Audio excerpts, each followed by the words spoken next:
Yo, what's up guys, This5D here. Some news in Raid just dropped about the next fusion champion that players in Raid can obtain by doing a bunch of events and tournaments. This one starts on the 23rd of October and it will run for a while until we finally get this legendary champion.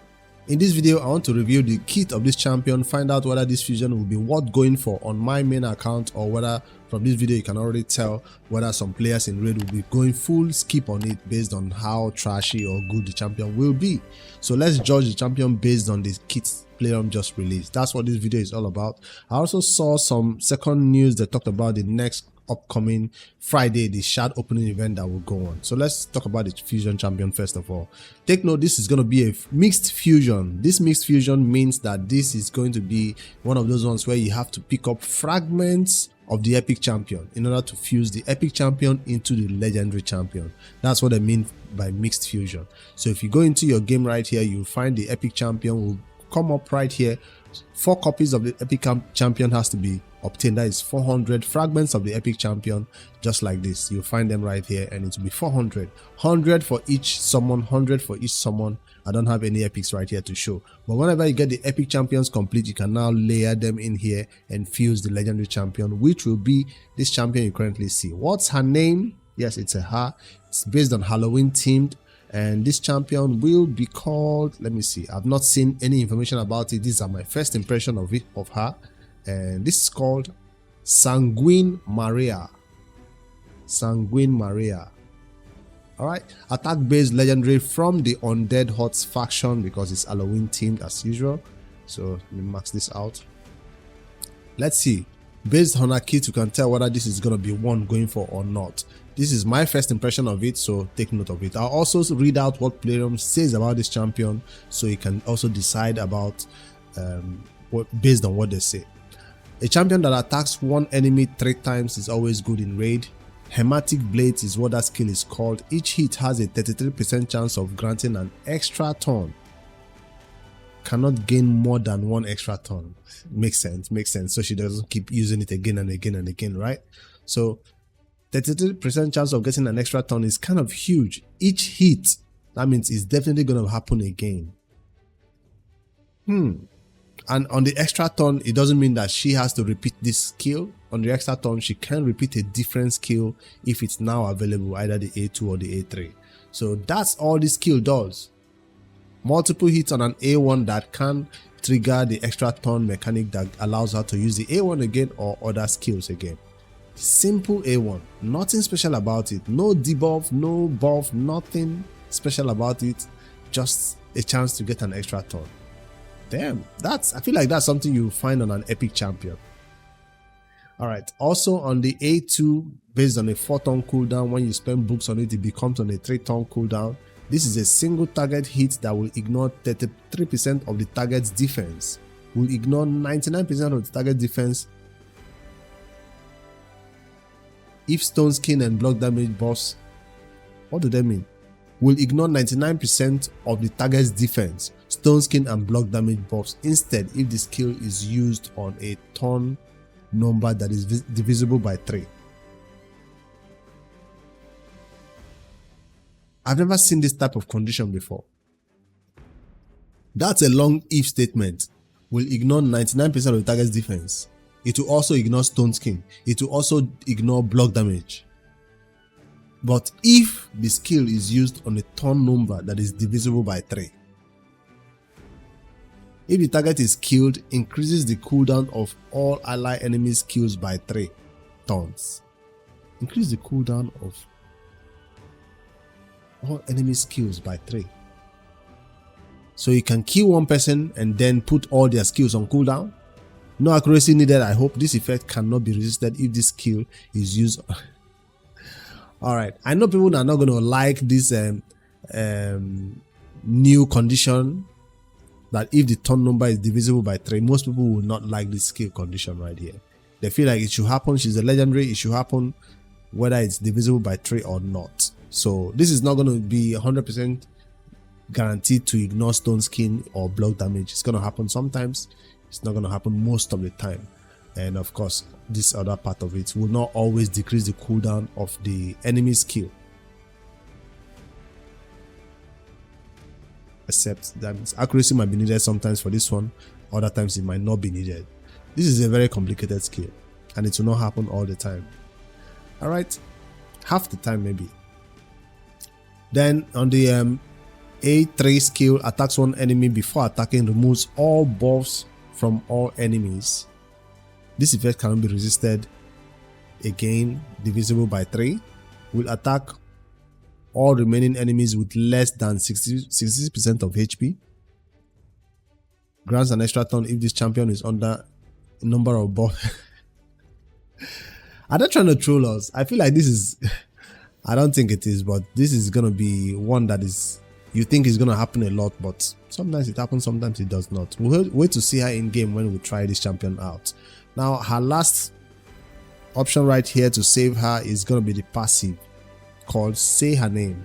Each subsequent hit from these champions deals 33% more damage, stacks up to a 99% more damage, resets after the 99 damage plus is applied, so it goes back to starting from 33 again, so it cannot be carried over the entire battle. Each subsequent hit by this champion receives deals 33% less damage. So she's gonna receive less damage, and it's also the same thing, it can be reset after it hits 99%. Whenever an enemy is revived, revives this champion with 33% HP and 66 storm meter. What is how with 33, 66, 99? After being revived, almost feels like a troll champion, I'm telling you. Almost after being revived, places True Fear debuff on all enemies for 2 turns. This debuff cannot be resisted or blocked. So she comes back to life if you try to revive somebody. She does not block the enemy from reviving though. She just comes back to life along with them. Doesn't say revive this champion instead.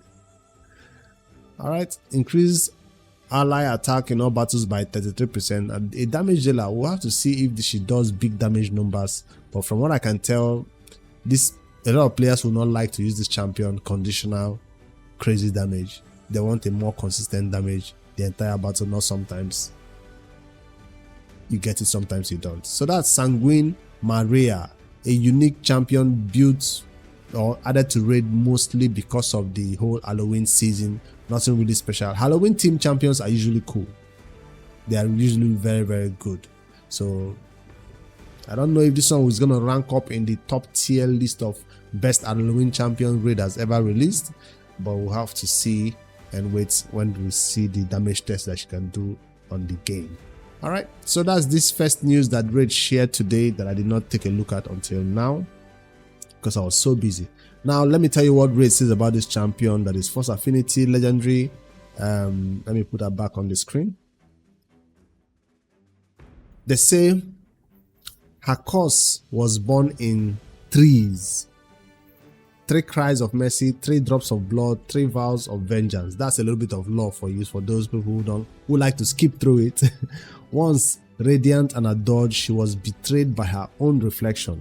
Now mirrors run red at her call, and every glimpse of her face comes with a price. Sanguine Maria's descent upon Teleria will stain the arena crimson, but the realm's fiercest beast and monster won't escape her wrath either. She will stand by raiders in both PvE and PvP, aiding everyone brave enough to call out for her. The number 3 still haunts her even beyond death. Every 3rd hit lands with devastating power. She can extend enemy cooldowns by 3 and gains an extra turn when her number of buffs divides evenly by 3. There is no fleeing the cost she carries, so it's her problem which is transferring now to us. With every circle of 3, her power grows, and so does the whisper calling her back from the glass. This October, will you dare to say her name thrice? I don't know. I don't know if players in Raid will enjoy this champion. I don't know. It's too conditional. It's too conditional. It's not just a pure damage. It's just going to happen sometimes or sometimes not. Now for the second part of the information that they released right here about this weekend shard opening, it's a Wednesday and we're having news about what this weekend Friday shard opening will be. Starting Friday, October 17th, they are launching 3 events simultaneously. When they say 3, don't get too excited. The first one will be a 2x on Void Shard. I thought we just had a 2x on Void recently. That made me pull more Void Shards. The 2x on Void is coming right here. 2x boosted chance of getting legendaries and epics from your Void Shards on the Friday, the 17th. And also, at the same time, there will be a 10x attached to it. 10x for Shredder, which is not the best chance of getting him, but you have a 10x for Shredder coming up also at the same time with this. Of course, it will run 1 day less. That means on Sunday, the 10x for Shredder will not be active. If you want Shredder, you want to summon on Friday and Saturday. Please note, that the duration will be shorter. Then at the same time, they are planning to launch a champion chase where you will be able to get perfect souls for Shredder and other valuable goodies. A champion chase that has souls for Shredder. Is it going to be one of those ones where you first position gets it, second position gets something, third position gets it? Yes, I think so. If you manage to take first place in leaderboard in your group, 50 players, during this tournament, you will earn Shredder's Perfect Soul. It's no longer 100 players, leaderboard is now 50. Perfect Soul for Shredder is the reward as first placed, and the higher your level, the higher the rank of the Perfect Soul you will get. So level 1 to 41 will get a 3-star Perfect Soul, level 42 to 64 players will get a 4-star Perfect Soul for Shredder, while level 65 to 100 players will get a 5-star Perfect Soul for Shredder. The points required for each of these levels is 2,000, 3,000, 5,000 minimum points for you to even qualify for that point, right? So if you take first place but have not earned enough minimum points required, you will not receive the Perfect Soul. So this applies to only people who have Shredder, right? So if you have Shredder, you might want to chase after any of these events because he's one of those limited champions that is available this TNMT champion collaboration time.